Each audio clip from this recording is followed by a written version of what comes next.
Endlich eine neue Folge von Gaming-PCs verkaufen bis zum eigenen Laden und wir haben gute Neuigkeiten. Seit der letzten Folge habe ich 2 Gaming-PCs verkauft. Einmal den Black White Build für 890 und dann den Fish Tank Case PC für 800. 800 waren mir eigentlich zu wenig, aber ich musste diesen Preisvorschlag auf Ricardo akzeptieren, weil was ein bisschen da blöd ist, man kann entweder akzeptieren oder ablehnen, man kann keine Gegenvorschläge machen und weil ich schon sowieso sehr viele PCs habe und Hardware verliert schnell einen Wert, will ich nicht lange auf einem PC rumhocken. Wie ihr vielleicht auch schon gemerkt habt, das letzte Video war vor über einem Monat her. Wenn ihr vielleicht eine Vermutung habt, was es sein könnte, warum das so lang geht, schreibt es mir gerne in die Kommentare. Ich probiere eigentlich immer sehr professionell auftreten. Die Preise für die PCs finde ich eigentlich immer fair. Ich probiere immer gut zu konfigurieren. Und ja, also ich weiß es nicht. Vielleicht weil ich halt zu klein bin oder beziehungsweise weil halt Online-Shops, die halt sonst viel in der Schweiz verkaufen, einfach seriöser wirken als ich. Oder vielleicht habe ich mir die falsche Zielgruppe ausgesucht, weil ich mache eigentlich nur Gaming. Und Leute, die normale PCs wollen, schauen irgendwo anders weiter. Das ist eine kleine Nische, glaube ich, in der Schweiz, anders wie bei den anderen großen YouTubern, die zum Beispiel in Amerika sind. Wie dem auch sei, das ist eigentlich mein Traum, Gaming-PCs zu verkaufen, am liebsten auch in der Schweiz und deshalb werde ich dann auch weiterhin das machen. Wenn wir auch schon dabei sind, ich habe mir ein bisschen Gedanken gemacht, was könnten die Leute kaufen. Ich habe zum Beispiel insgesamt habe ich ein Bild mit der RX 5700 XT und ich habe 2 weitere rumliegen. Ob man das so sieht. Das hat schon cool, so Grafikkarten einfach rumliegen haben. So, einmal die RX 5700 XT von Sapphire mit dieser roten Optik. Und einmal haben wir noch die Asus ROG Strix. Wenn ich die schon so halte, wirklich deutlich schwerer. Ich hoffe, man sieht das. Sonst schneide ich es dann einfach raus, den Teil. Genau, das ist halt diese schöne Karte. Wenn wir schon bei dieser Karte sind, können wir eigentlich auch schon weitergehen, woher ich überhaupt die Karte habe. Diese Karte habe ich aus einer meiner Builds herausgebaut. Genau, dazu kommen wir später nochmal detailliert. Das habe ich eigentlich auch gefilmt. Und auch überhaupt der Grund. Also wir werden jetzt, also ich habe das zu diesem Zeitpunkt, wo ich das jetzt aufnehme, schon alles gemacht. Aber jetzt werden wir diesen PC auseinandernehmen, obwohl ich den sehr schön finde. Weil das mache ich öfter so, dass wenn sich PCs nicht mehr so gut verkaufen, dass ich die einfach auseinandernehme und hoffe, dass ich was bauen kann, was irgendwie verkaufsfördernder ist, wo sich besser verkaufen lässt. Also somit opferte ich diesen Gaming-PC aus Folge 3 mit der RX 5700 XT und B550 Mainboard. Ich erwähne jetzt B550, da mir aufgefallen ist, dass es ein Budget-Build ist mit dem 3600 als Prozessor und den RAM-Kit mit 3600 MTS. Also wir haben einen Prozessor, der eigentlich eher so Einsteigerklasse ist, kombiniert mit einem etwas teureren Mainboard und einem teureren RAM-Kit, was jetzt meiner Meinung nach in so einem Budget-Build, weil wir reden von einem Budget-Build, was hier eher weniger passt. Übrigens, das habe ich gar nicht erwähnt, in diesem Video, auch wie der Titel es sagt, baue ich einen neuen PC. Endlich mal, das ist der erste PC, den ich auf diesem Kanal baue. In der ersten Folge haben wir einen PC umgebaut, aber wirklich gebaut haben wir so in dem Sinne nicht. Hier werden wir das Mainboard, der RAM und die SSD weiterverwenden. Der Rest kommt dann halt wieder auf Seite, genau wie diese Grafikkarte hier. Das Gehäuse werden wir dann auch nicht verwenden.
Das Auseinanderbauen war nicht so schwierig, denn ich habe diesen PC gebaut. Ich musste das nur umgekehrt machen und ich musste ja nicht alles auseinandernehmen.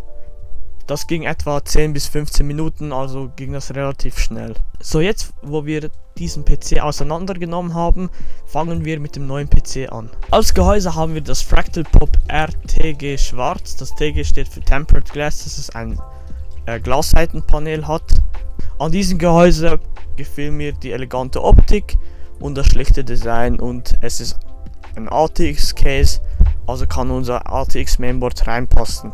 Im Gehäuse selber, darum werde ich das auch nicht filmen, ist schon ein Netzteil verbaut. Das war mal von mir. Ich habe das Gehäuse übrigens schon mal für einen anderen PC verwendet, den ich auch auseinandergenommen habe. Jetzt habe ich wieder einen Verwendungszweck für das Gehäuse und darum ist das Netzteil verbaut. Das ist ein Seasonic B12 mit 650 Watt. Das werde ich auch so lassen, da meine Grafikkarte, die ich später verbauen werde, sowieso nicht so viel Watt frisst.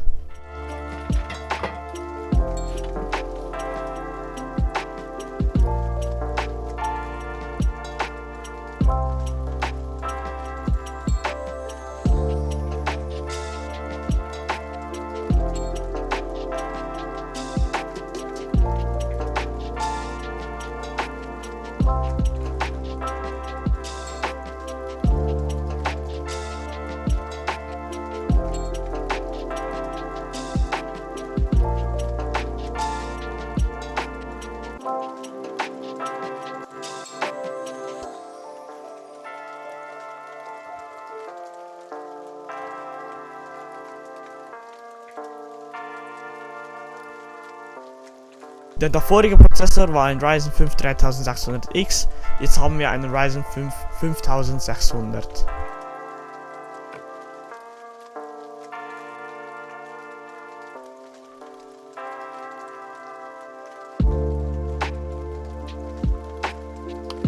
Das Mainboard ist das ASRock B550 Phantom Gaming 4.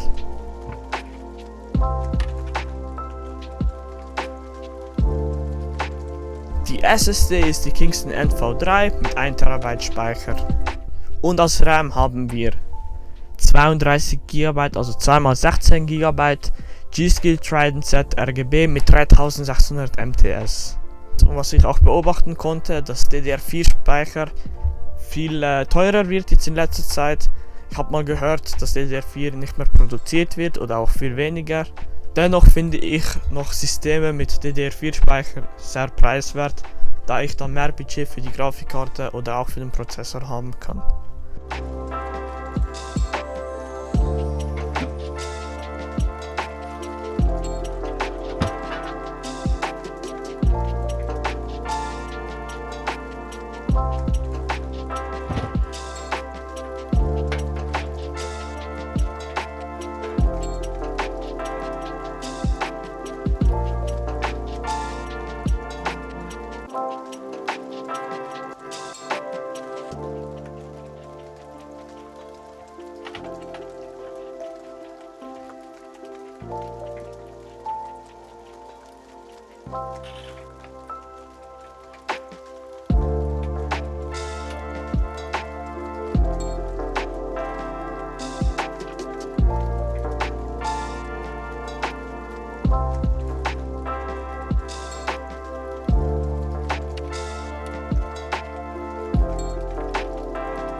Falls ihr die erste Folge schon gesehen habt, wenn nicht, schaut das gerne nochmal nach. Ihr könnt gerne die ganze Serie nachschauen. Ich werde die ganze Serie auch in eine Playlist packen, also könnt ihr euch das auch so anschauen. Beim ersten PC habe ich die Wasserkühlung herausgenommen. Die gleiche Wasserkühlung werde ich auch für diesen PC verwenden. Das ist die Thermalright Aqua Elite 240 V3, wenn ich mich nicht irre. Und da habe ich einfach die Lüfter wieder ausgetauscht mit passenden Lüfter zum Gehäuse.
So, jetzt kommen wir zur Grafikkarte. Wie im Titel schon erwähnt, verbaut ist die RTX 5060, die Ventus 2X von MSI.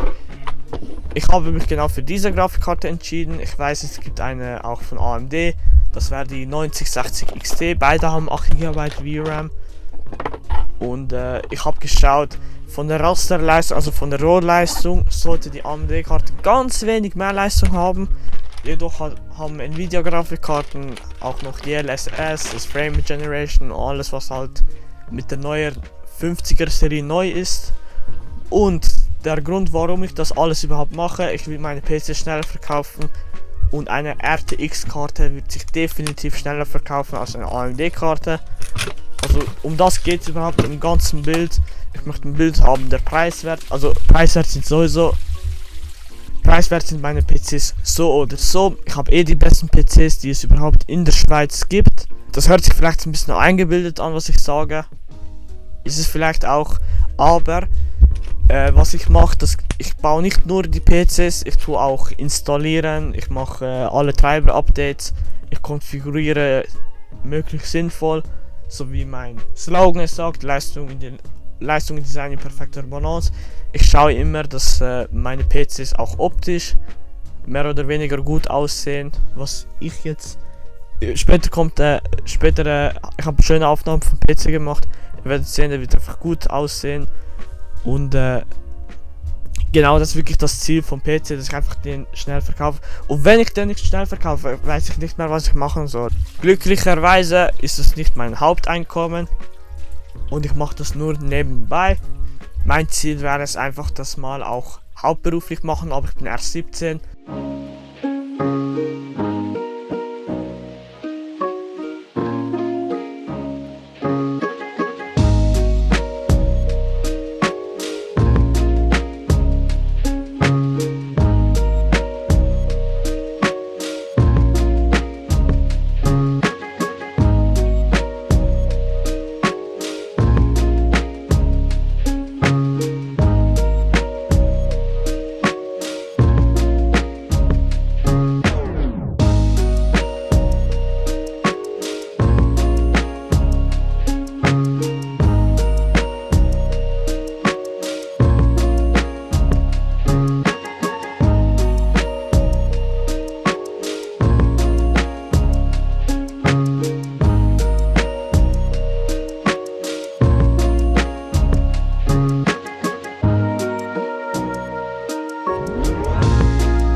dass ihr wisst, ich werde vielleicht nicht so aktiv sein auf YouTube, aufgrund dessen, dass ich nicht immer neue PCs bauen kann oder auch einfach erst warten muss, bis sich meine PCs verkaufen. So, genug geredet, ich bin ein bisschen abgeschweift. Mir war das trotzdem wichtig, dass ich das mal erwähnt habe, und jetzt kommen wir noch zum Aufräumen.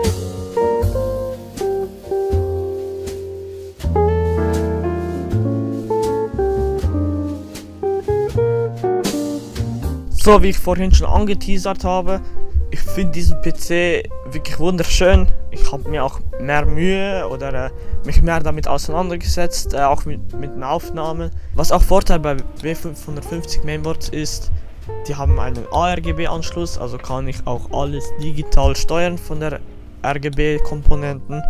Bei B450 nicht, weil das der ältere Standard ist. Ich habe alles mit Signal RGB synchronisiert, es ging alles tipptopp, es ging alles sofort. Meiner Meinung nach passt jetzt Blau bei diesem PC am besten. Der diesen PC kauft, kann natürlich alles machen, was er will. Er kann auch natürlich das ganze RGB ausschalten. Der wahre Grund, warum ich mich für das Gehäuse entschieden habe: das Gehäuse hat einen kleinen Geheimfach und ich wollte mal auch was anderes haben. PC bauen würde nicht Spaß machen, würden alle gleich aussehen.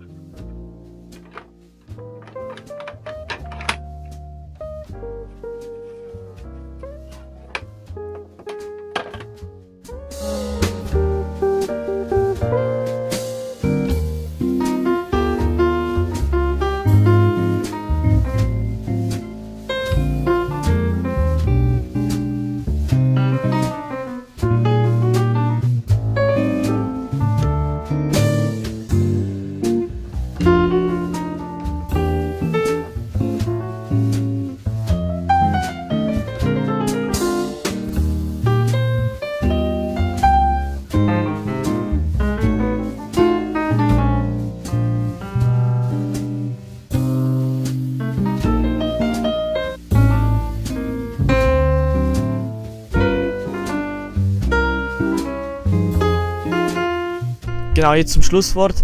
Ich habe einen Firmware-Test laufen lassen, 5 Stunden. Das ist ein Grafikkarten-Stresstest. Das heißt, die Grafikkarte wird intensiv beansprucht, also sie wird komplett ausgelastet, auf Herz und Nieren geprüft. Und das habe ich für 5 Stunden laufen lassen, also denke ich, der ist stabil. Und mit der Software OCCT ist auch eine Software, die ich jetzt zum ersten Mal benutzt habe. Damit kann man eigentlich auch alles testen. Habe ich einen einstündigen CPU- und RAM-Test gemacht. Also wird er stabil laufen.